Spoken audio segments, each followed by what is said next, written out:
Welcome to Asma Fairy Tale.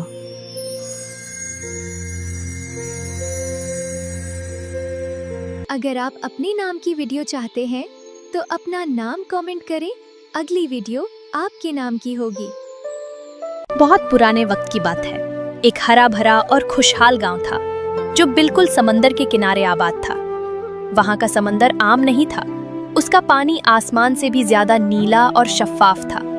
दिन के वक्त जब धूप समंदर की लहरों पर पड़ती तो ऐसा लगता था जैसे पानी में लाखों चमकते हुए हीरे तैर रहे हों। इसी हसीन समंदर के किनारे एक छोटी सी पुरानी लकड़ी की झोपड़ी में एक बहुत ही गरीब मछुआरा रहता था जिसका नाम काका रहीम था।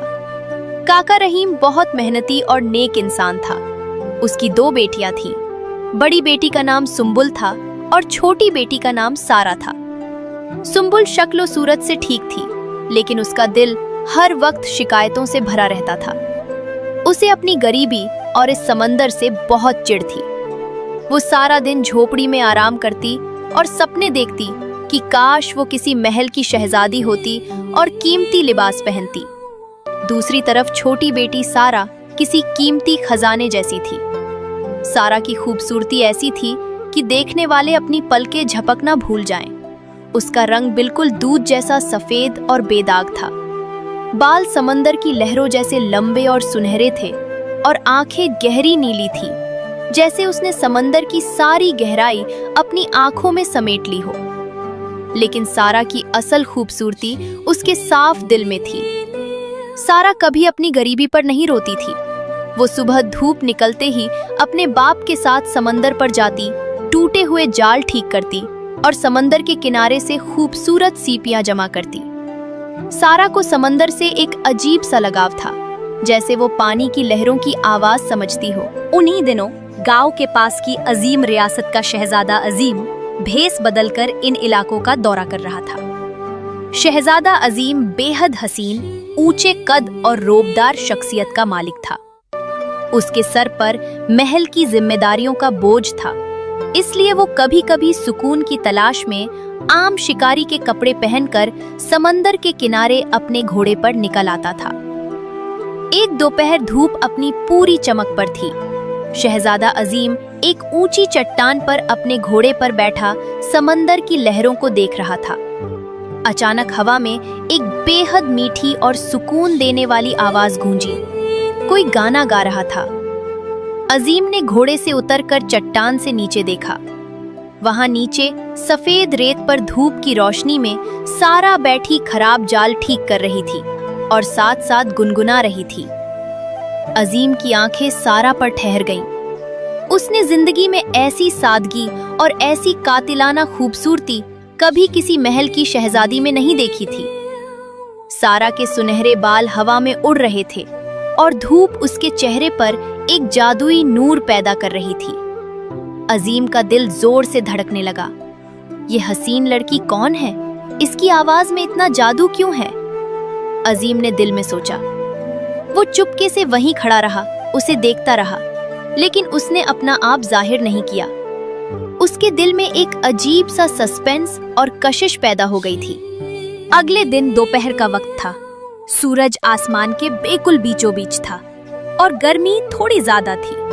काका रहीम अपनी कश्ती लेकर थोड़ा दूर गहरे पानी में गया हुआ था और सारा अकेली किनारे पर सीपियां ढूंढ रही थी। चलते चलते सारा उन बड़ी और खतरनाक सफेद चट्टानों के पीछे चली गई, जहां आम तौर पर गांव का कोई शख्स नहीं जाता था। अचानक उसने किसी के रोने की और पानी में बुरी तरह फड़फड़ाने की आवाज सुनी। आवाज बहुत दर्दनाक थी। सारा का दिल घबरा गया और वो फौरन उस आवाज की तरफ भागी। जब सारा ने एक बड़ी चट्टान के पीछे झांक कर देखा तो उसकी आंखें हैरत और डर से खुली की खुली रह गईं। वहां पानी के किनारे तीखे पत्थरों के बीच एक बहुत ही मोटा लोहे की तारों से बना हुआ शिकारी जाल फंसा हुआ था और उस जाल के अंदर एक आम मछली नहीं बल्कि एक बेहद हसीन जलपरी कैद थी। जलपरी की खूबसूरती इंसानी सोच से भी बाहर थी। उसकी स्किन पर चमकते हुए मोती लगे थे और उसकी मछली जैसी पूंछ कौ से कज़ा के रंगों की तरह धूप में चमक रही थी। लेकिन इस वक्त वो जलपरी मौत के मुंह में थी। जाल की लोहे की तारें उसके नाजुक जिस्म में चुभ रही थीं और धूप की तेजी की वजह से वो पानी के बिना कमजोर पड़ रही थी। मेरी मदद करो, मुझे पानी में वापस जाना है, मेरे पांव सूख रहे हैं। सारा ने 1 सेकंड भी नहीं सोचा। वो तेजी से उन तीखे पत्थरों पर चढ़ गई। उसके नंगे पांव में कांटे और पत्थर चुभे, लेकिन उसने परवाह नहीं की। सारा ने पूरी ताकत लगाकर उस भारी और सख्त जाल की गांठ को खोलना शुरू किया। लोहे की तारों की वजह से सारा के हाथों से खून निकलने लगा। धूप तेज थी, सारा के माथे पर पसीना था, लेकिन उसने हार नहीं मानी। आखिरकार सारा की मेहनत रंग लाई और जाल खुल गया। जाल खुलते ही जलपरी फौरन फिसलकर गहरे नीले पानी में चली गई। पानी में जाते ही उसकी रगों में नई जान आ गई और उसके जिस्म की जादुई चमक वापस लौट आई। सारा बुरी तरह थक कर और अपने खून से भरे हाथों को देखती हुई चट्टान पर बैठ गई थी। तभी जलपरी पानी से थोड़ा बाहर आई और उसने अपने चमकते हुए नीले हाथों से सारा के जख्मी हाथों को छुआ। जलपरी का हाथ लगते ही एक ठंडा जादुई एहसास हुआ और सारा के हाथों के जख्म फौरन 1 सेकंड में ठीक हो गए। सुभान अल्लाह, आपका जादू बहुत खूबसूरत है। आपका नाम क्या है? मेरा नाम ज़ारा है। मैं समंदर की मलका की सबसे छोटी बेटी हूँ। आज तुमने मेरी जान बचाने के लिए अपनी जान खतरे में डाल दी। आपका दिल बहुत साफ है सारा। आज से हम बेहतरीन दोस्त हैं। दोनों के बीच एक बहुत ही हसीन और जादुई दोस्ती का आगाज हो गया। ज़ारा ने अपने पास से निकालकर एक बेहद कीमती धूप में चमकता हुआ सफेद मोती सारा के हाथ में रख दिया। ये समंदर का सबसे नायाब मोती है।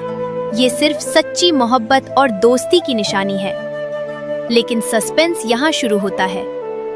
सारा और ज़ारा इस बात से बिल्कुल अनजान थी कि चट्टान के ठीक ऊपर कांटेदार झाड़ियों के पीछे छुपा हुआ कोई ये सब देख रहा था। वो और कोई नहीं, शहजादा अजीम था। अजीम वहां सारा को ढूंढते ढूंढते आया था और उसने अपनी आंखों से सारा की बहादुरी, जलपरी का जादू और उस चमकते हुए मोती को देख लिया था। अजीम हैरान भी था और सारा के मासूम दिल का और भी ज्यादा दीवाना हो चुका था। एक मछुआरे की बेटी और जलपरी की दोस्ती, ये लड़की वाकई कोई आम इंसान नहीं है। लेकिन सिर्फ अजीम ही नहीं, दूर रास्ते पर खड़ी सुम्बुल ने भी सारा को उस चट्टान के पीछे जाते देख लिया था और उसके दिल में शक का बीज बो चुका था। अगली दोपहर जब धूप समंदर के नीले पानी पर हीरो की तरह चमक रही थी, सारा चुपके से अपनी झोपड़ी से निकली। उसने वो जादुई सफेद मोती अपने दुपट्टे के कोने में मजबूती से बांधा हुआ था। सारा के चेहरे पर एक अजीब सा सुकून था। लेकिन आज वो अकेली नहीं थी। उसकी बड़ी बहन सुम्बुल, जिसका दिल हसद से भरा हुआ था, चुपके चुपके पत्थर और झाड़ियों के पीछे छुपकर सारा का पीछा कर रही थी। आखिर ये सारा रोज इस वक्त कहाँ जाती है? जरूर इसने कोई कीमती चीज छुपा कर रखी है। सुम्बुल ने अपने दिल में सोचा और सारा चलते चलते उन्हीं सफेद चट्टानों के पास पहुंची। ज़ारा, मेरी प्यारी दोस्त, मैं आ गई।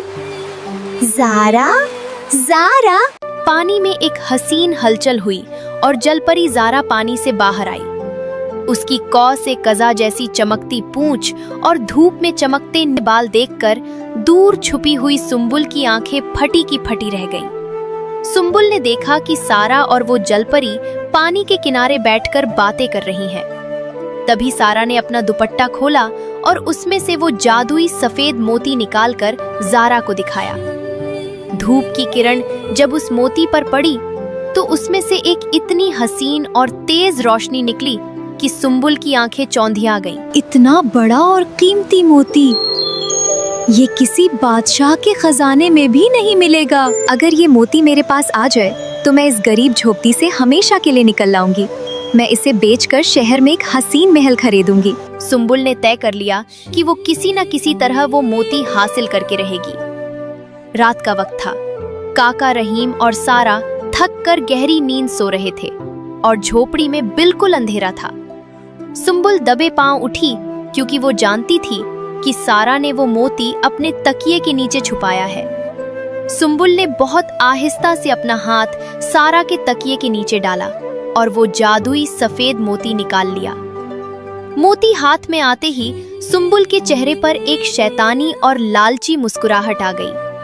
उसने फौरन अपनी छोटी सी गठरी उठाई और बिना किसी को बताए झोपड़ी से निकलकर समंदर के किनारे की तरफ भागी। सुंबुल को ये नहीं पता था कि वो मोती आम नहीं था, वो सच्ची मोहब्बत और दोस्ती की निशानी था।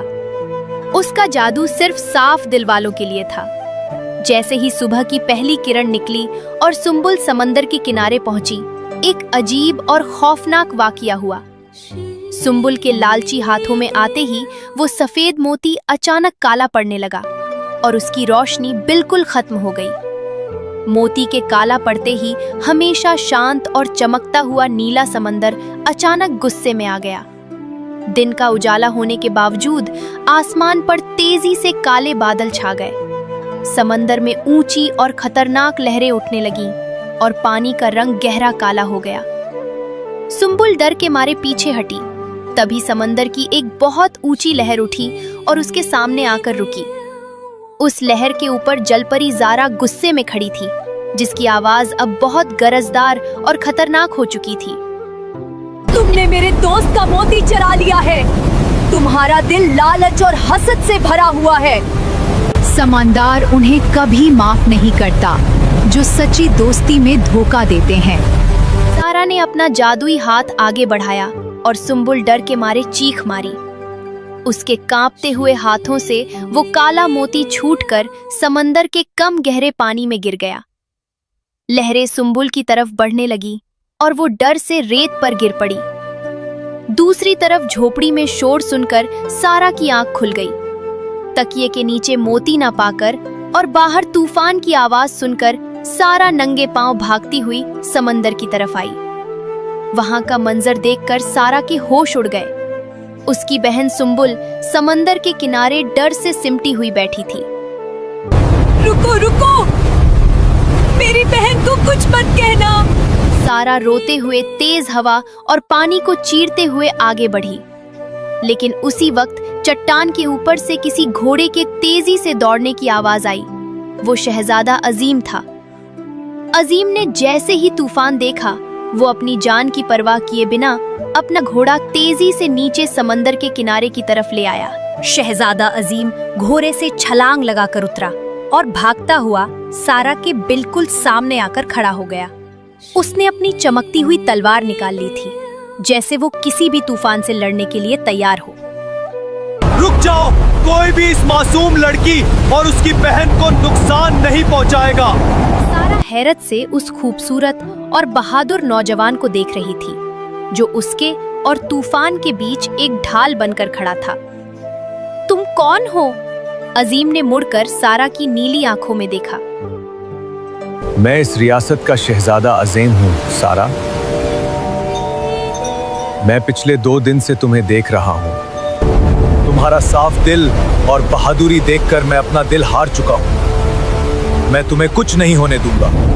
सारा और सुंबुल दोनों शहजादे का नाम सुनकर दंग रह गईं। जलपरी ज़ारा भी थोड़ी देर के लिए शांत हुई, लेकिन समंदर का गुस्सा अभी बाकी था, क्योंकि मोती काला हो चुका था। शहजादे अजीम, सारा ने हिम्मत करके कहा, ये तूफान तलवार से नहीं रुकेगा। ये मेरी बहन की गलती की सजा है और इसे मैं ही ठीक कर सकती हूँ। सारा ने अजीम को पीछे हटने का इशारा किया और तेज लहरों की परवाह किए बिना कम गहरे पानी में हाथ डाला। उसने ढूंढकर वो काला पड़ा हुआ मोती निकाल लिया और उसे अपने दोनों नर्म हाथों में पकड़कर सीने से लगा लिया। उसकी आंखों से सच्चे आंसू निकलकर उस मोती पर गिरे। ऐ समंदर, मेरी दोस्ती सच्ची है, मेरी बहन को माफ कर दे। अचानक एक हसीन जादू हुआ। सारा के सच्चे आंसू और साफ दिल का एहसास पाते ही वो काला मोती वापस बिल्कुल सफेद हो गया। धूप में उसकी चमक इतनी तेज थी कि पूरा आसमान और समंदर उस रोशनी से जगमगा उठा। गुस्से में उठती हुई लहरें फौरन शांत हो गईं और काले बादल छट गए। समंदर का पानी वापस आसमान जैसा नीला और शीशे जैसा साफ हो गया और धूप की मीठी गर्माहट चारों तरफ फैल गई। जलपरी ज़ारा के चेहरे पर वापस वही प्यारी सी मुस्कुराहट आ गई और वो पानी के किनारे आई।